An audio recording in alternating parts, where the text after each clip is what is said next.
एक और नया आईपीओ मार्केट के अंदर आ रहा है and the name is Shri Tirupati Balaji agro trading company limited. आज के वीडियो में हम इसी आईपीओ को एनालाइज करने वाले हैं, जानेंगे कि ये कंपनी क्या करती है, इनका बिजनेस मॉडल कैसा है, कंपनी की फाइनेंशियल इंफॉर्मेशन को भी डिस्कस करेंगे, देखेंगे कि आईपीओ डिटेल्स क्या हैं, कब से आप इस आईपीओ के लिए अप्लाई कर सकते हैं और लास्टली हम जीएमपी को भी देखेंगे कि क्या ये आईपीओ आपको लिस्टिंग गेन्स दे सकता है या नहीं। तो अगर आप इस आईपीओ में अप्लाई करने के बारे में सोच रहे थे तो वीडियो को एंड तक जरूर देखिएगा और अगर आपने अभी तक हमारे चैनल को सब्सक्राइब नहीं किया है, आप हमारे चैनल पर नए हैं, देन हाय एवरीवन, अगर आपको स्टॉक मार्केट और फाइनेंस रिलेटेड वीडियोस देखना पसंद है तो आप हमारे चैनल को सब्सक्राइब कर सकते हैं, बेल आइकन को भी प्रेस कर दीजिएगा ताकि ऐसी और वीडियोस को आप बिल्कुल भी मिस ना करें।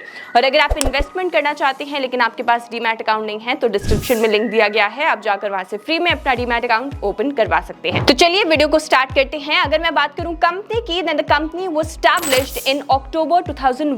ये क्या करते हैं? Then they manufacture and sell flexible intermediate bulk containers, that is large flexible bags. They also manufacture other industrial packaging products such as woven sacks, woven fabric, narrow fabric and tapes in the Indian domestic market and overseas. ये customised products भी offer करते हैं और इसके साथ साथ they cater to the bulk packaging needs of the clients. अगर मैं बात करूं इनके क्लाइंट्स की, तो इनके क्लाइंट्स में काफी सारी इंडस्ट्रीज आती हैं जैसे कि chemicals, agrochemicals, food, mining, waste disposal, agriculture, lubricants and edible oil. Company अपनी सब्सिडरीज के थ्रू भी ऑपरेट करती है which includes honourable packaging private limited, Shri Tirupati Balaji FIBC limited and Jagannath plastics private limited.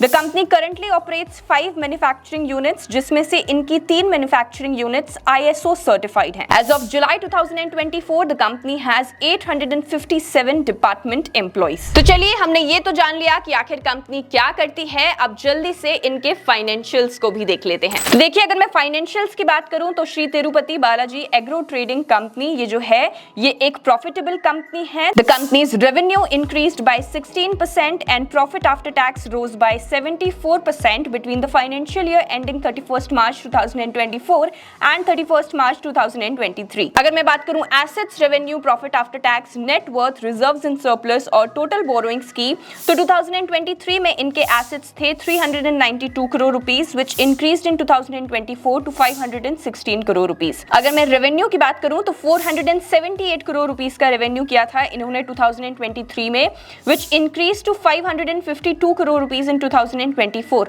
Profit after tax की बात करूं तो 20 करोड़ रुपीस का प्रॉफिट आफ्टर टैक्स था 2023 के अंदर, which increase to 36 crore rupees in 2024। अगर मैं बात करूं नेटवर्थ की तो 110 करोड़ रुपीस की नेटवर्थ थी इनकी 2023 के अंदर, which increase to 173 crore rupees in 2024।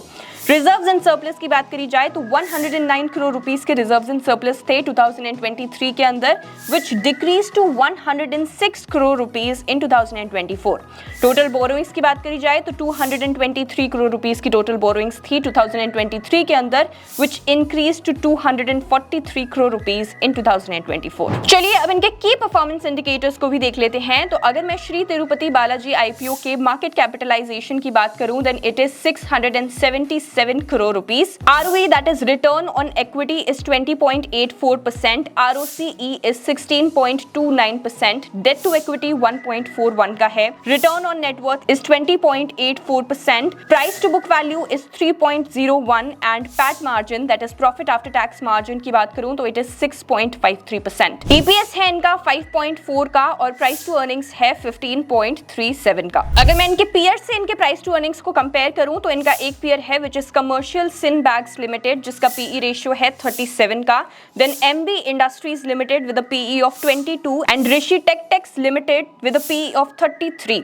तो यहाँ पे हम कह सकते हैं कि Shri Tirupati Balaji agro trading company जो है it is coming at good valuations. तो चलिए, हमने कंपनी के बारे में जान लिया, उनकी फाइनेंशियल इंफॉर्मेशन को भी देख लिया, अब आईपीओ डिटेल्स की बात करते हैं। तो अगर मैं बात करूं आईपीओ डिटेल्स की, तो ये आईपीओ 5 सितंबर 2024 को ओपन होने वाला है, 9 सितंबर 2024 को क्लोज हो जाएगा। प्राइस बैंड 78 टू 83 रुपीस पर शेयर का है। लॉट साइज 180 शेयर्स का है, मतलब एक लॉट के अंदर आपको 180 शेयर्स मिल जाएंगे।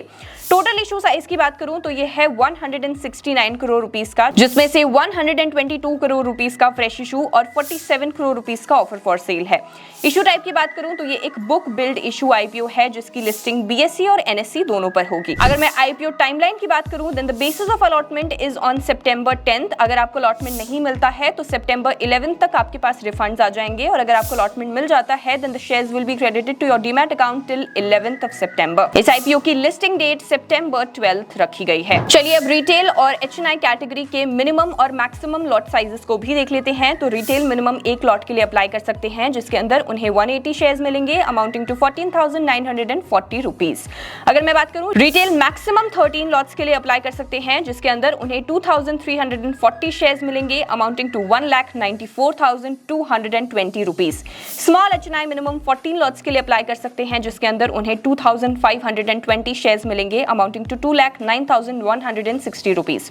स्मॉल एचएनआई मैक्सिमम 66 लॉट्स के लिए अप्लाई कर सकते हैं, जिसके अंदर उन्हें 11,880 शेयर्स मिलेंगे amounting to 9,86,040 rupees. Big HNI minimum 67 lots के लिए अप्लाई कर सकते हैं, जिसके अंदर उन्हें 12,060 शेयर्स मिलेंगे अमाउंटिंग टू 10,09,80 रुपीज। अगर मैं इस आईपीओ के प्रमोटर होल्डिंग की बात करूं, then the pre issue share holding stands at 88.38%। तो चलिए अब देखते हैं कि कंपनी आईपीओ से जो पैसा रेस करने वाली है उसे इस्तेमाल कहां करेगी। Where will they utilise the net proceeds from the fresh issue? So first they will utilise it in repayment और prepayment of debt, then towards investment in the subsidiaries, funding the incremental working capital requirements of the company and for general corporate purposes.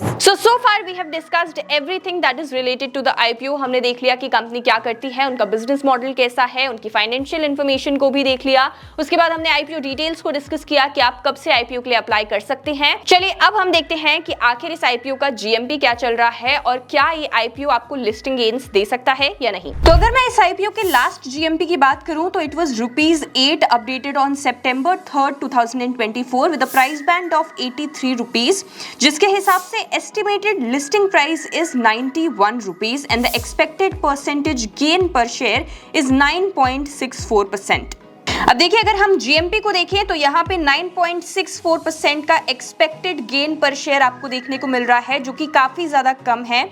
तो शायद हम ये कह सकते हैं कि यहाँ पे अगर आप लिस्टिंग गेन के लिए आईपीओ में अप्लाई करने के बारे में सोच रहे थे, then you can skip applying in this IPO because most probably it won't give you listing gains, जैसा कि हमें जीएमपी के अंदर देखने को मिल रहा है। And I know that most of you apply in the IPO just for listing gains, तो यहाँ पर आप डेफिनेटली इस आईपीओ को स्किप कर सकते हैं because there are so many IPOs lined up, वहां पर आप इन्वेस्टमेंट कर सकते हैं। अगर आपको वीडियो पसंद आता है तो आप हमारे चैनल को सब्सक्राइब कर सकते हैं, बेल आइकन को भी प्रेस कर दीजिएगा ताकि ऐसी और वीडियोस को आप बिल्कुल भी मिस ना करें।